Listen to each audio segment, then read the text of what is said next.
Now, when it comes to defense forces, you very rightly said at the beginning that it's a soldier on the ground that matters the most. And you also noted that the ethos of defense forces have remained the same. That's one common feature. But now, if you look around the world, particularly in the West, the attraction and retention of personnel in the defense forces have been a really big problem.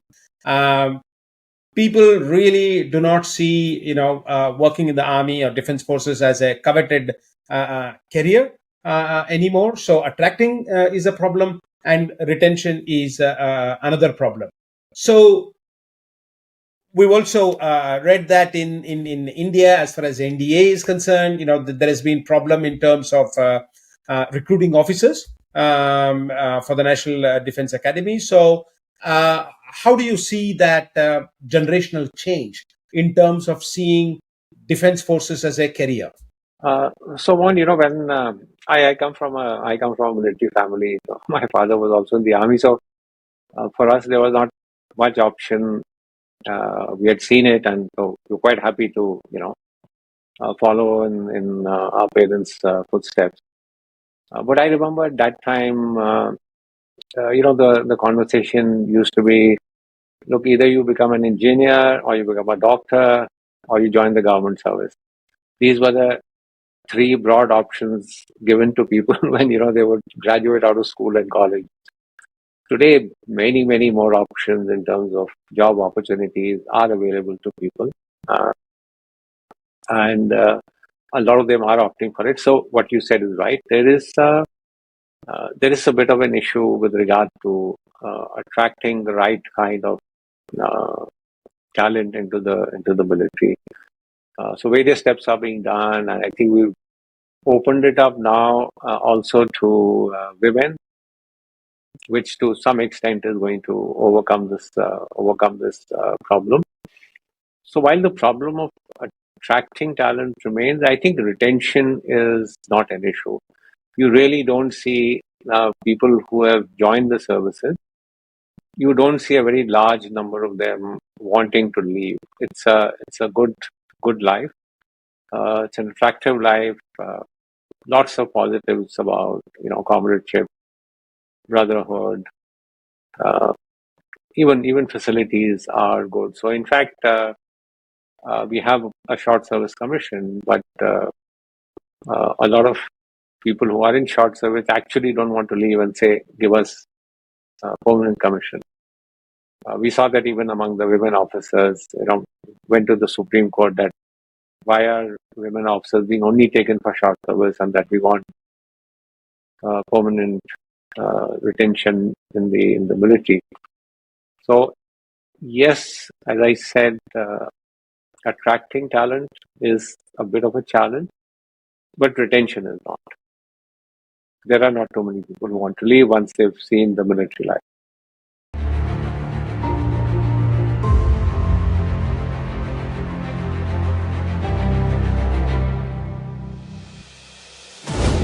अगर आप युवा हैं, अगर आप में है देशभक्ति का जज्बा, और अगर आप में है देश के लिए कुछ कर गुजरने की भावना, और साथ में है अग्नि जैसा तेज, तो हो जाइए तैयार अग्निपथ पर चलने के लिए।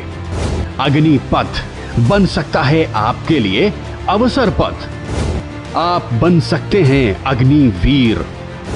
थल सेना, वायुसेना और नौसेना में अग्निवीर के रूप में शामिल होने का सुनहरा मौका। 4 साल के लिए भर्ती और 4 साल बाद मौका स्थायी भर्ती का। 17.5 से 21 वर्ष की आयु वर्ग के देश भर के युवाओं के लिए पहली बार एक अनोखा अवसर।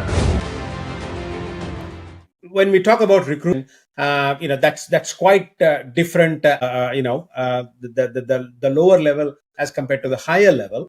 Now, at the lower end of the defense forces in India, historically, there has always been intense competition to join the defense forces, whether you call it economic compulsion or nationalism, whatever it is. But with the introduction of the Agniveer scheme, Do you think that dynamics is likely to change? And how do you see Agnivir fulfilling the defense manpower needs going forward? So, Agnivir, as you know, the scheme has its backers and its critics in India.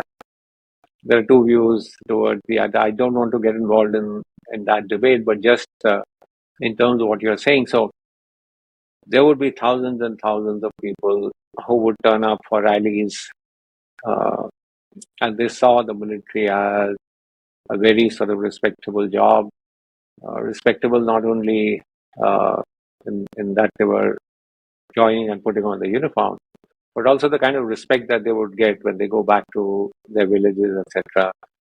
People who were retiring and going back and settling in their villages were also treated with great respect. So that was the sort of sense. Now with the Agniveers coming in, only I think first 2 or 3 batches have got commissioned. But I was reading some reports that indicate that now the same people who would sort of opt for a military career are now preferring to go into the police or the Central Armed Police Forces because they see that as being more stable than a 4-year career in the army, after which 75% of them would leave. So I think we are going to see the impact of the Agniveer in the coming years, both outside and within the military. There are questions of whether standards are adequate because training periods have reduced, whether soldiers coming only for 4 years will retain the same ethos and values that regular army soldiers have. I think in the next 3 or 4 years is where we will see the impact. I think the good thing is that although the scheme has been promulgated, the government has said that it is open to reviewing it. And it's my own feeling on as we go forward. These days, it's important to have an updated resume. Here's mine. Praful Kumar, Major Praful Kumar, Para Special Forces. 3 years served in a hostile zone. Tough assignment. Special service in J&K. Made some friends there. Combat freefall specialist. Willing to shed blood. As you can see, I wear my heart on my sleeve and my resume on my uniform. Which other company lets you do that? We are India's most exciting workplace, and we are making you an offer. The Indian Army. Live a life less ordinary. You very rightly highlighted that in the man versus machine debate, no matter how much technology develops, it's the human aspect that will always be crucial in warfare or in guarding the borders of any country.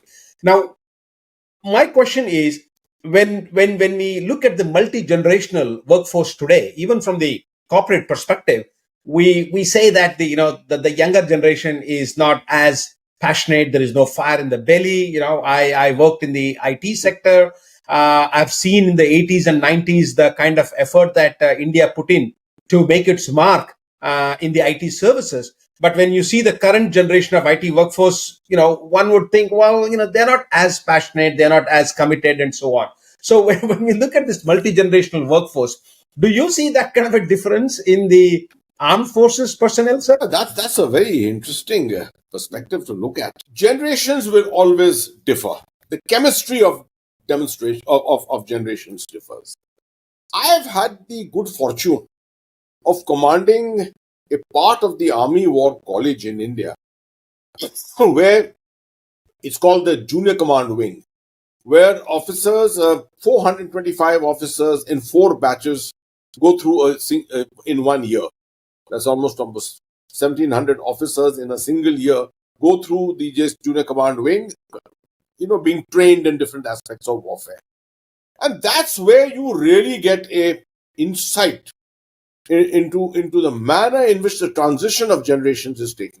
I found that this generation was far better than my generation. Number one, my generation was rustic, strong, physically very strong, physically very fit. Our access to technology was very limited. Our approach to warfare from the army side The approach to warfare was not cognitive at all. Our thing was more kinetic and physical. This generation which is coming, first of all, a lot of people from the olden times say they don't read. I disagree. They read a hell of a lot. They read a hell of a lot. They read a mixture of things, right? I would only advise they should read more of history. Much more of history, particularly military history, is something that they must read much more. But technologically, they are so proficient. This is what this generation wants. They want the power to speak. They don't like to keep it inside them. They like to speak it all out. They are very good, they are full of empathy with their colleagues, with their jawans, with their troops. They are very experienced in ground operations. Most of them, my generation, did not all. I was one of the fortunate ones who got a chance to serve all over the country in different turbulent conditions. But there are a lot of people who didn't do that. Today, every officer is getting that kind of a chance to do it. So the development is much faster and much higher. Secondly, the kind of exposure they're getting internationally. They are going to the United Nations. They're going a plethora of courses all over the world. India is cooperating with at least 20 countries in terms of joint exercises. Yesterday only, there was a joint exercise in Uzbekistan where the army chief was present there. So these officers are getting a chance to interact with different other armies around the world. As a result, if someone tells me, sir, how do you compare yourself with the people of the present today? I'd say they are far, far better. Far, far better than what I ever was. तू ही सब कुछ, तू ही जान मेरी, तेरे हाथों की लकीरों में तकदीर मेरी, तू जो हारे है हार मेरी, उठे सर भी मेरा जो हो, जीत तेरी, तू न चलेगा अकेला कभी की संग, चलेगी मेरी दुआ, तू न थकेगा कभी की ताकत तुझ में लाखों की है।